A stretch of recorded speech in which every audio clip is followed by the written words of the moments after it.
हम भी दरिया हैं, हम भी दरिया हैं, हमें अपना हुनर मालूम है। हम भी दरिया हैं, हमें अपना हुनर मालूम है। जिस तरफ भी चल पड़ेंगे, जिस तरफ भी चल पड़ेंगे, रास्ता हो जाएगा, रास्ता हो जाएगा। कैसे हैं मेरे प्यारे बच्चों? ईश्वर की कृपा से आप सभी अच्छे होंगे। और आज हम पढ़ने वाले हैं द्विघात समीकरण के अंतर्गत अगला भाग, जिसके अंतर्गत हम गुणनखंड विधि से द्विघात समीकरण के मूल निकालेंगे। इससे पहले भी हमने बहुत सारे क्वेश्चंस गुणनखंड विधि पर आधारित किए हैं। एक बार दोबारा से गुणनखंड विधि, जिसका पहला क्वेश्चन दिया गया है 5x square minus 3x minus 2 बराबर 0। 5x square minus 3x minus 2 बराबर 0 द्विघात समीकरण हमें दिया गया है। इस द्विघात समीकरण का हमें क्या करना है? मूल निकालने हैं। क्या निकालना है? मूल निकालने हैं। विधि क्या है? गुणनखंड विधि है। तो इसमें हमारा पहला काम तो ये है कि जो हमारा चर पद होता है और एक्स स्क्वायर का जो गुणांक होता है, उन दोनों का गुणा कर लेते हैं। कर लिया गुणा, 5 दूनी कितना आ गया? 10 आ गया। ठीक है। इसके बाद इस जो गुणा करने के बाद संख्या आती है, उसके गुणनखंड करना होता है। ठीक है। 2 और 5 आ जाते हैं। इसके बाद बीच वाले पद को हमें 2 भागों में तोड़ना होता है, इन गुणनखंडों से व्यवस्थित करते हुए। जैसे समझिए कि -3 लाना है। क्या लाना है? -3 लाना है। तो इन गुणनखंडों को कैसे व्यवस्थित करें कि -3 आ जाए? एक तो 5 ले लो और एक 2 ले लो। अब माइनस का, इसलिए माइनस का 5 लेना पड़ेगा, प्लस का क्या लेना पड़ेगा? 2 लेना पड़ेगा। ठीक है। गुणा करो, 5 दूनी 10, 5 दूनी 10। माइनस का आ रहा है कि नहीं आ रहा है? ये भी माइनस का 10 आ रहा है। ठीक है। समझ आ गया? तो बस हो गया काम आपका। 5x square minus 5x plus 2x minus 2 बराबर 0। 5x ले लिया कॉमन तो x माइनस 1 आ गया, और प्लस 2 कॉमन ले लिया तो x माइनस 1 आ गया, बराबर 0 है। इसके बाद यहां पर ये कोष्टक हमारा क्या है? समान है। तो x माइनस 1 हो गया, बचेगा क्या? 5x प्लस 2 बराबर 0। इसके बाद यदि x माइनस 1 बराबर 0 तो x बराबर 1 आ जाता है, और यदि 5x प्लस 2 बराबर 0 तो 5x बराबर कितना आ जाएगा? -2 आ जाएगा। और x बराबर निकालेंगे तो -2/5 आ जाएगा। दोनों ही मूल हमारे निकल करके आ चुके हैं, और पहला क्वेश्चन हमारा कंप्लीट हो चुका है। अब इसके बाद हम किसकी बात करेंगे? दूसरे क्वेश्चन की। ठीक है। किसकी बात करने वाले? दूसरे क्वेश्चन की। और जिसमें दिया गया है x square plus 2 under root 2x, x square plus 2 under the root 2x minus का 6 बराबर 0। प्रक्रिया तो हमारी वही है। कौन सी? कि x स्क्वायर का गुणांक 1 और अचर पद 6 का गुणा किया, 6 आ गया, और 6 के हमने गुणनखंड करे तो कितने आ गए? 2 तिया 6 और 3 एकम 3 आ गया है। ठीक है। समझ आ रहा है? अब इसके बाद व्यवस्थित करके हमें ये लाना है। कितना लाना? 2 अंडर दी रूट 2x। तो देखो अंडर दी रूट 2 तो दोनों में आएगा, है ना, क्योंकि जोड़ना है ना, जोड़ेंगे तभी तो आएगा, है कि नहीं है? ठीक है। तो दोनों में आएगा, इसके पद के साथ भी आएगा, इस पद के साथ भी आएगा। गुणनखंड कुल कितने हैं? एक 2 है और एक क्या है? 3 एकम 3 है। तो अंडर रूट 2 गुणा अंडर रूट 2, 2 तो हो गया, 3 बचा। 3 को व्यवस्थित ऐसे करो कितना आ जाए? तो आ जाएगा ना, 3 अंडर रूट 2 में से 1 अंडर रूट 2 माइनस करोगे तो कितना आ जाएगा? 2 अंडर रूट 2 आ जाएगा। बस हो गया सवाल आपका। X square plus 3 under the root 2x minus under the root 2x और माइनस का 6 बराबर 0। इसमें ले लो कॉमन, तो x कॉमन है x plus 3 under the root 2 हो गया। एक यहाँ है तो देखो माइनस, पहली बात तो कॉमन है, दोनों जगह माइनस है तो माइनस ले लिया। अब ये तो अंडर रूट 2 है, ये 6 कितना है 3 गुणा 2 है, और 2 को हम क्या लिख सकते हैं अंडर रूट 2 गुणा अंडर रूट 2 लिख सकते हैं। तो ये जो 6 है वो ये भी है। इसमें से कॉमन हमने कितना निकाल लिया अंडर दी रूट 2 निकाल लिया, यहां से आ गया यहां से भी आ गया है। ठीक है, बचा कितना, यहाँ तो एक्स बचा है, माइनस माइनस पहले आ गया तो प्लस आ जाएगा। अब एक अंडर दी रूट 2 कॉमन है तो 3 अंडर दी रूट 2 बचेगा बराबर 0। आगे देखते हैं तो x minus under the root 2 और साथ ही साथ x plus 3 under the root 2 बराबर 0। आगे आप जानते ही हो यदि x minus under the root 2 बराबर 0 तो x बराबर अंडर दी रूट 2, ऐसे ही x plus 3 under the root 2 बराबर 0 तो x बराबर माइनस 3 अंडर दी रूट 2। ठीक है, समझ आ गया, कोई दिक्कत आपको, कोई परेशानी आपको नहीं होगी। दूसरा क्वेश्चन भी हो गया है आपका, एक ही साथ हमने कर लिया है। अब इसके बाद हमें कौन सा क्वेश्चन करना है, तीसरा क्वेश्चन करना है। ठीक है, देखते हैं तीसरे में क्या सवाल दिया रहता है ना। और इसके बाद चौथे का नंबर आएगा गुणनखंड विधि से द्विघात समीकरण के मूल ज्ञात करना। ठीक है, कौन सी विधि है, गुणनखंड विधि। मध्य पद को 2 भागों में तोड़ दो। क्या कर दो, मध्य पद को 2 भागों में तोड़ दो। उसके गुणा करने पर अचर पद और एक्स स्क्वायर के गुणांक के गुणनखंडों को व्यवस्थित करके महत्व इतना सा है। तो तीसरा सवाल देखते हैं जिसमें दिया गया है अंडर दी रूट 3। देखो under the root 3 x square plus में क्या दिया गया है 10x दिया गया है प्लस 7 अंडर दी रूट 3 दिया गया है बराबर 0। ठीक, अंडर रूट 3 और 7 अंडर रूट 3 का गुणा करो पहले तो भाई। 7 अंडर रूट 3 है, अंडर रूट 3 है, एक 7 है और एक क्या हो गया 3 हो गया, 7 तिया 21 आ जाएगा। क्या आ जाएगा 21 आ जाएगा। ठीक है, अब इसके बाद हमें व्यवस्थित किसको करना है, इसको करना है ना, किसको व्यवस्थित करना है, इसको करना है। और 21 के गुणनखंड करने हैं। 21 के गुणनखंड तो 2 ही होंगे, एक 3 होगा और एक क्या होगा 7 होगा। तो यहां से हमें यह भी पता लग गया है कि 3 और 7 को जोड़ेंगे तो 10 आ जाएगा हमारा। ठीक है, और गुणा करेंगे तो 21 आ जाएगा, इनके गुणा के बराबर आ जाएगा। ठीक है, तो देखते हैं आगे। Plus 3x plus 7x plus 7 under the root 3 बराबर 0। कॉमन देखो इसमें क्या है, एक तो x कॉमन है और एक अंडर रूट 3 गुणा अंडर रूट 3 और अंडर रूट 3 है। यहाँ पर 2 है, यहाँ पर 1 है तो 1 ले लो कॉमन। ठीक है, ये लिख दिया। यहाँ पर x बचा प्लस अंडर दी रूट 3 बचा। यहाँ तो 7 कॉमन ले लो तो x plus under the root 3 बराबर 0। ये कोष्टक समान आ गए तो दोबारा से कॉमन आ जाते हैं और under root the root 3x plus 7 बराबर 0।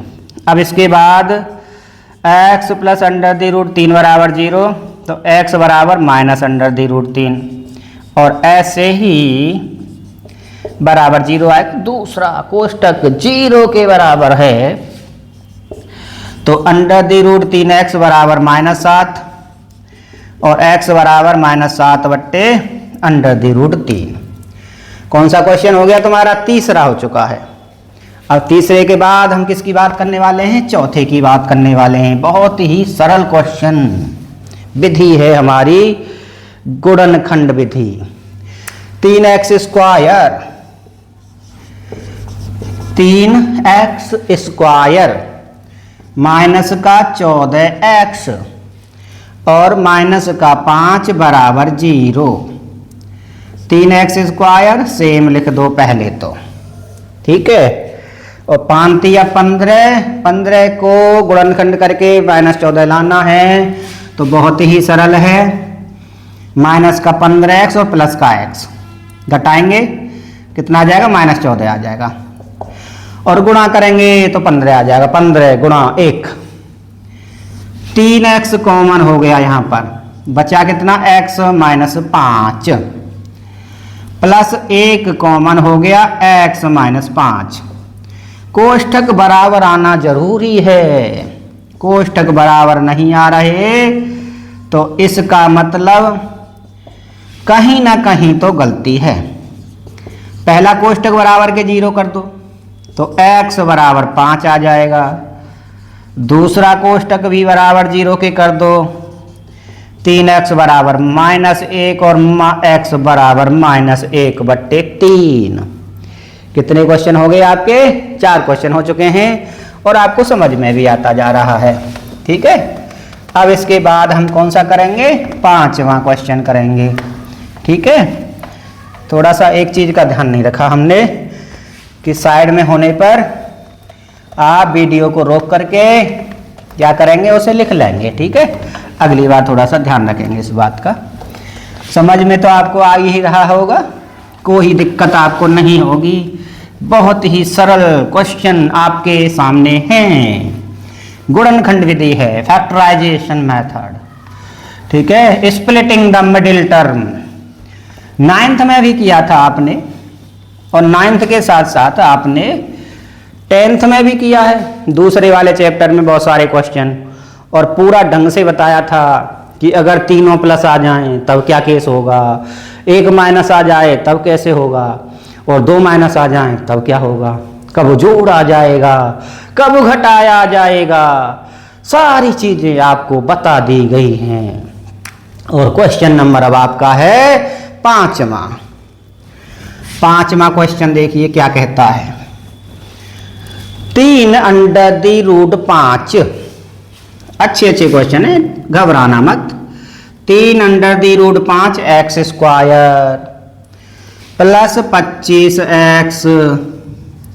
प्लस 25x और उसके आगे दिया गया है प्लस 10√5 बराबर 0।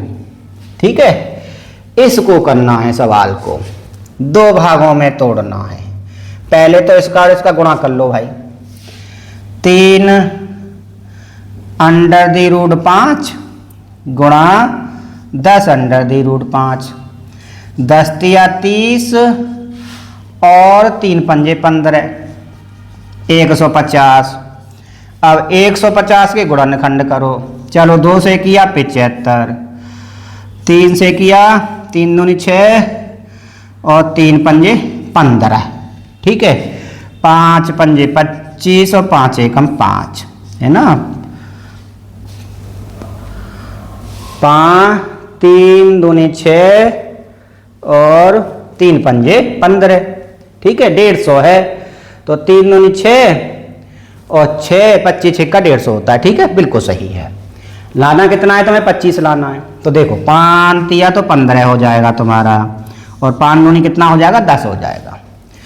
तो 15 में 10 जोड़ दो, बस 25 आ जाएगा। यहीं से गुणा करने से हमने लिया था। ठीक है, देखो बेटा आगे 3√5 x² plus 15x plus 10x plus 10√5 बराबर 0। कॉमन ले लो भाई, 3 और 15 में से 3 कॉमन और x कॉमन, x² और x में से है ना, तो 3 कॉमन है तो √5x बचेगा यहाँ तो, और प्लस 3 पंजे तो 5 बचेगा, प्लस 10 कॉमन ले लो, प्लस क्या ले लेंगे, 10 कॉमन ले लेंगे, और 10 कॉमन लेंगे तो थोड़ा सा हमारा क्वेश्चन गड़बड़ होने जा रहा है। तो यहाँ से ये 15 में क्या होता है, 3 गुणा 5 होता है बेटा। ठीक है, क्या होता है, 3 गुणा 5 होता है। एक बार दोबारा से ध्यान देंगे आप सभी बच्चे, मिस्टेक होने जा रही थी। जो 15 है, जो आपका 15 है उसे आप क्या लिखेंगे, 3 गुणा 5 लिखेंगे, और जो 5 है उसको क्या लिखेंगे, अंडर रूट 5 गुणा अंडर रूट 5 लिख सकते हैं। तो 3 है तो 3 कॉमन ले लिया, एक्स स्क्वायर और एक्स में से एक्स कॉमन ले लिया है। ठीक है, अब बात आती है अंडर रूट 5 की, तो अंडर रूट 5 भी कॉमन ले लिया जाता है ना। तो 3 अंडर दी रूट 5 और क्या आएगा, एक्स आएगा। 3 अंडर दी रूट 5 और क्या आएगा, एक्स आएगा। तो केवल एक्स बचेगा, यहाँ पर कितना बचेगा, केवल एक्स बचेगा। अब इसमें क्या है, 3 भी ले चुके हैं, ये भी ले चुके हैं, तो सिर्फ और सिर्फ क्या बचेगा, अंडर दी रूट 5 बचेगा। ठीक है, ये बिल्कुल सही है। अब यहाँ से 10 कॉमन ले लो तो बचेगा x plus under the root 5 बराबर 0। हमने बताया था आपको कि कोष्ठक का समान होना जरूरी है। अब थोड़ी मिस्टेक हो गई तो आपको करेक्ट करना भी चीज को आ गया। ये लो, कॉमन दोबारा से ले लिया, कितना बचा यहाँ पर, 3 under the root 5x plus 10 बराबर 0। अब सीधी बात ये है कि x plus under the root 5 बराबर 0 है, तो x बराबर माइनस अंडर दी रूट 5, और 3 अंडर दी रूट 5 बराबर माइनस 10 है, तो x बराबर लिखेंगे तो माइनस 10 बट्टे 3 अंडर दी रूट 5। क्या यही उत्तर आ गया, नहीं आया। आगे माइनस 10 है तो इसे आप लिख सकते हो 5 गुणा 2, और नीचे 3 अंडर दी रूट 5, और अंडर रूट 5 से ये अंडर रूट 5 बार कट जाएगा, माइनस का निशान, अंडर दी रूट 5 और 2 आगे आ जाएगा, बट्टे क्या आ जाएगा, 3 आ जाएगा, और ये होगा तुम्हारा उत्तर। ठीक है, क्या होगा, ये तुम्हारा उत्तर होगा। और ये क्वेश्चन था तुम्हारा कौन सा, 5वां। काफी अच्छा क्वेश्चन था। और एक बार अब हम मैं क्या करता हूँ, साइड में हो जाता हूँ, तो आपको क्या करना है, वीडियो को रोक करके लिख भी लेना है। ठीक है, काफी अच्छा क्वेश्चन था। अब 5वें के बाद जो क्वेश्चन आने वाला है आपका कौन सा होगा, 6वां होगा। ठीक है, देखते हैं क्या दिया हो रहता है उसमें। काफी अच्छा क्वेश्चन था। ठीक है, और आप भी थोड़ा सा व्यवस्थित करते समय हर चीज का ध्यान रखें कि क्या हमारा कोष्टक समान आ रहा है, क्या हमारे जो कॉमन लिया है वो सही आ रहा है, और अगर सही नहीं आता है तो फिर आपका सवाल गलत हो जाएगा। कौन सा क्वेश्चन होगा, आप 6वां होगा। ठीक है, जो कि है 16x। क्या है, 16x है। आगे क्या है, माइनस 10 बट्टे x है, और बराबर है 27। क्या है, बराबर 27 है। एक नीचे ले लिया भाई, 6वां क्वेश्चन है, x यहाँ से ले लिया, 16x स्क्वायर आ गया है ना, गुणा कर दिया, माइनस का 10 बराबर 27 आ गया। अब देखो यहाँ से 16x स्क्वायर माइनस 10 बराबर क्या होगा, 27x आ जाएगा, और 16x स्क्वायर माइनस 27x और माइनस 10 बराबर क्या आ जाएगा, 0 आ जाएगा। ठीक है, और अब यहाँ से इसको हमें क्या करना है, इसके गुणनखंड करने हैं।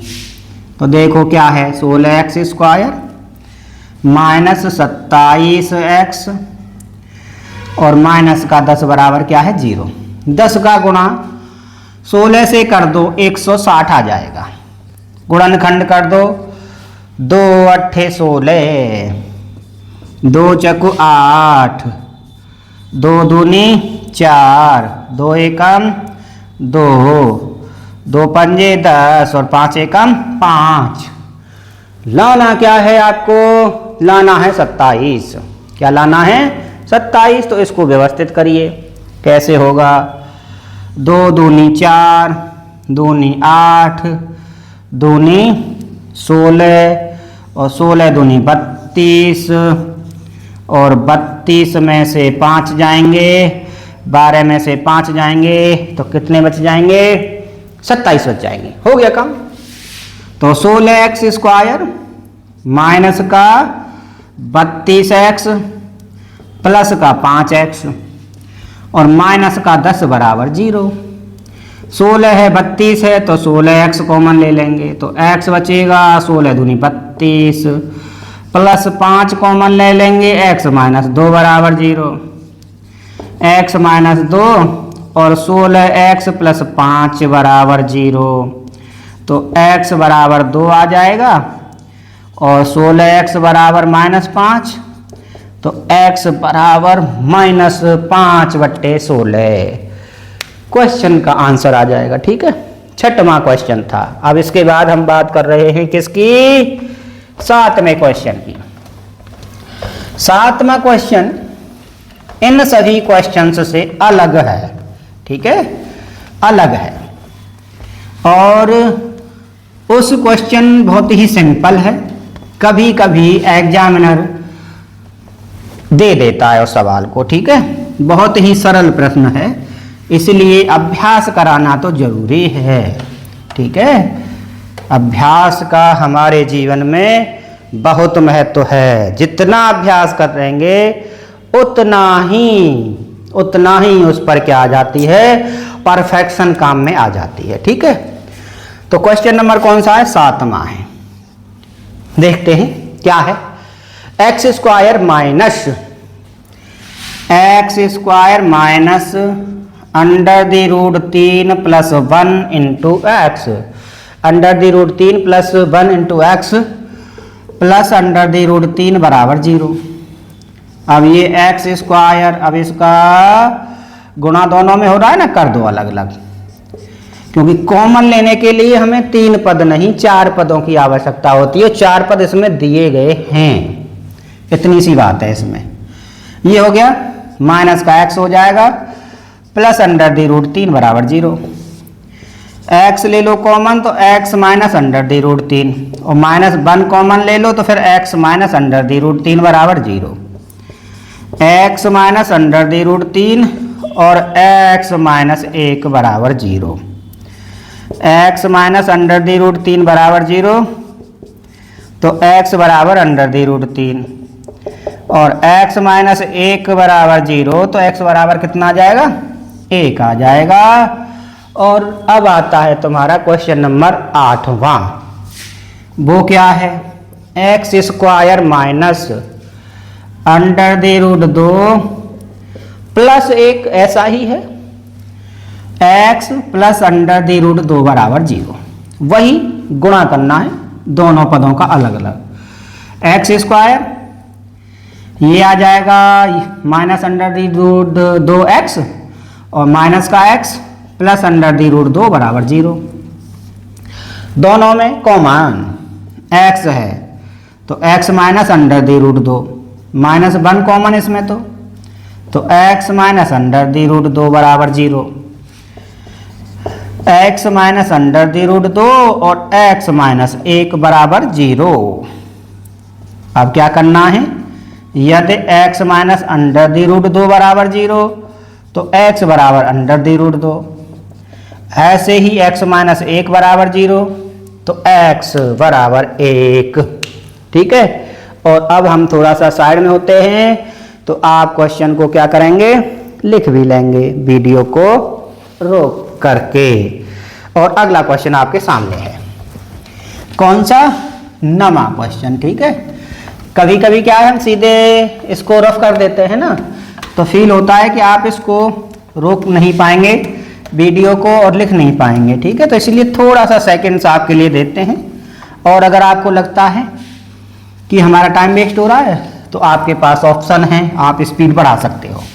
ठीक है, स्पीड बढ़ा करके देख सकते हो, जहाँ पर स्पीड कम की आवश्यकता है तो वहाँ आप कम भी कर सकते हो। 8 क्वेश्चन हमारे हो चुके हैं।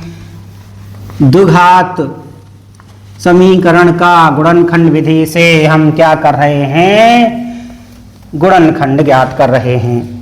और 8वें के बाद जो क्वेश्चन है वो है हमारा 9वां, और वो ये है, कौन सा है, बाई स्क्वायर। अब चर हमारा बाई दे दिया है, सारी चीज हम बताना चाहते हैं आपको। वाई स्क्वायर प्लस 18y और माइनस का 208 बराबर 0। ठीक है, माइनस का 208 बराबर 0 है। तो 208 के पहले तो कर लो गुणनखंड। ये लो, 2 एकम 2, 2 चकु 8, 2 पंजे 10, 2 दूनी 4, 2 दूनी 4 और 2 छके 12, 2 एकम 2, 2 तिया 6 और 13 एकम 13। 18 लाना है। कितना लाना है? 18 लाना है। तो देखते हैं, 2 दूनी 4, दूनी 8, दूनी क्या है? 16 है। ठीक है, दूनी क्या है? 16, 13 का कॉम्बिनेशन नहीं बैठेगा। तो 13 दूनी 26 और 26 में से 8 घटाओ, 16 में से 8 जाएंगे तो 8 ही बचेंगे, यानी 26 और 8। गुणनखंडों को व्यवस्थित करो, 26 में से 8 घटाओ, 18 आ जाएगा ऊपर वाला। Y square plus 26y minus 8y और माइनस 208 बराबर 0। यहाँ से y कॉमन तो बचेगा आपका y प्लस 26, यहाँ से तो माइनस 8 कॉमन, तो 208 तो यही है ना, 2 दूनी 4 दूनी 8, तो ये 26 ही तो बचेगा फिर, है ना। तो बस लिख दो y प्लस 26 बराबर 0। तो y प्लस 26 और y माइनस 8 बराबर 0। तो y प्लस 26 बराबर 0, तो y बराबर माइनस 26 और ऐसे ही y माइनस 8 बराबर 0। तो y का मान कितना निकल के आ गया है? 8 आ गया है। वीडियो को रोक लो और इसको लिख भी लो। 9वें के बाद 10वां क्वेश्चन। ठीक है, मेरे ख्याल से गुणनखंड विधि से आपका अभ्यास अच्छा खासा हो चुका है, कोई समस्या आपको नहीं होने वाली है। ठीक है, तो इसके बाद अब हम करेंगे एनसीईआरटी की एक्सरसाइज 4.2, जो कि बहुत ही अच्छी एक्सरसाइज है, और उसके बाद हम पढ़ेंगे मूलों की प्रवृत्ति के बारे में। ठीक है, 10वां क्वेश्चन आपके सामने ये रहा, 2x square minus 3x minus 20, 2x square minus 3x और माइनस 20 बराबर 0। 2x square minus 3x minus 20 बराबर 0। बहुत अच्छा। 20 दूनी 40, 40 के गुणनखंड कर दो, 2 दूनी 4, 2 एकम 2, 2 पंजे 10, 5 एकम 5, लाना तो 3 है, तो कैसे आएगा? 3 लाना है सिर्फ। 2 दूनी 4 दूनी 8, माइनस का 8 लो प्लस का 5 लो, माइनस का 3 आ जाएगा। तो 2x square minus 8x plus 5x minus 20 बराबर 0। 2x लिया कॉमन तो x माइनस 4 आ जाएगा, प्लस 5 कॉमन लिया तो x माइनस 4, कोष्टक समान, x माइनस 4 और 2x प्लस 5 बराबर 0। यदि x माइनस 4 बराबर 0 तो x बराबर 4, और यदि ये बराबर 0 है, दूसरा कोष्टक बराबर के 0 है, तो 2x बराबर माइनस 5, तो x बराबर माइनस 5 बट्टे 2। बहुत ही अच्छा क्वेश्चन था। और इसके बाद हम करने वाले हैं एक और क्वेश्चन, जो कि है हमारा 11वां। ठीक है, कौन सा है? 11वां क्वेश्चन। तो देखो, पहले हम क्या कर देते हैं, इसको रफ कर देते हैं। ठीक है, सरल क्वेश्चन था, और जो हमारा 11वां क्वेश्चन है, ठीक है, वो संबंधित तो किससे है? गुणनखंड विधि से ही संबंधित है। किससे संबंधित है? गुणनखंड विधि से ही संबंधित है। और वो दिया गया है तुम्हें 11x square minus 26x minus 21। ठीक है, 11x स्क्वायर माइनस 26x और माइनस 21 बराबर 0। 21 और 11 का कर लो गुणा पहले तो। 21 और 11 का करो गुणा, या ऐसे करो 7 या 21 और 11, ठीक है। और हमें लाना कितना है, 26 लाना है। तो 11 तिया कितना हो जाएगा, 33। 33 में से 7 घटाएंगे, 13 में से 7 जाएंगे, 6 बचेंगे, 26 आ जाएगा, है ना। 21 के गुणनखंड कर लिए तो पहले गुणा करते फिर गुणनखंड करते, इसलिए हमने यहाँ सीधे सीधे गुणनखंड कर लिए थे, सरल कर लिया। 7 या 21 और 11, इनको व्यवस्थित करके क्या लाना है, 26 लाना था। तो देखते हैं आगे, 11x स्क्वायर माइनस का 33x प्लस का 7x माइनस 21 बराबर 0। 11x ले लो कॉमन तो x माइनस 3, 7 कॉमन ले लो तो x माइनस 3 बराबर 0। x माइनस 3 है और 11x प्लस 7 बराबर 0 है, और x माइनस 3 बराबर 0 तो x बराबर 3 आ गया। और ऐसे ही 11x प्लस 7 बराबर 0 है तो 11x बराबर माइनस 7 और x बराबर माइनस 7/11। और यहाँ पर आपको अच्छे से चीज को समझ में आ गया है, ठीक है। गुणनखंड विधि के बारे में आपको पता लग गया है। और आज के लिए ही इतना ही, बहुत बहुत धन्यवाद।